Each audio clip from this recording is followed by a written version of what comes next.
সাকিব আল হাসানের জন্মদিন পালনের যেন ধুম পড়েছে। আসিফ আকবরের পর এবার বিশেষ এই দিনটি যুক্তরাষ্ট্রে কেক কেটে উদযাপন করেছেন জনপ্রিয় চিত্রনায়ক জায়েদ খান। মঙ্গলবার সামাজিক মাধ্যমে সাকিবের জন্মদিন উদযাপনের একটি ভিডিও পোস্ট করেন জায়েদ। ভিডিওতে দেখা যায় কেক কাটছেন সাকিব আল হাসান আর তার পাশেই দাঁড়িয়ে আছেন জায়েদ খান। আনন্দঘন সেই মুহূর্তটি ভক্তদের সঙ্গে ভাগ করে নিয়ে জায়েদ ক্যাপশনে লিখেছেন, শুভ জন্মদিন বাংলাদেশের অহংকার, বিশ্বসেরা অলরাউন্ডার, বাংলাদেশ ক্রিকেটের বরপুত্র সাকিব আল হাসান। ভিডিওটি পোস্ট হওয়ার পরপরই সাকিব ভক্তদের নজর কাড়ে। মন্তব্যের ঘরে ভক্তরা তাদের প্রিয় ক্রিকেটারকে জন্মদিনের শুভেচ্ছায় ভাসিয়ে দেন।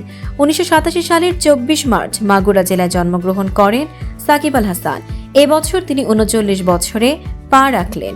প্রসঙ্গত, দ্বাদশ জাতীয় সংসদ নির্বাচনে মাগুরা 1 আসন থেকে আওয়ামী লীগের প্রার্থী হয়ে সংসদ সদস্য নির্বাচিত হন সাকিব। তবে পরবর্তী রাজনৈতিক পরিস্থিতির পর তিনি বর্তমানে যুক্তরাষ্ট্রে অবস্থান করছেন। অন্যদিকে চিত্রনায়ক জায়েদ খানও বেশ কিছুদিন ধরে মার্কিন মুলুকে অবস্থান করছেন।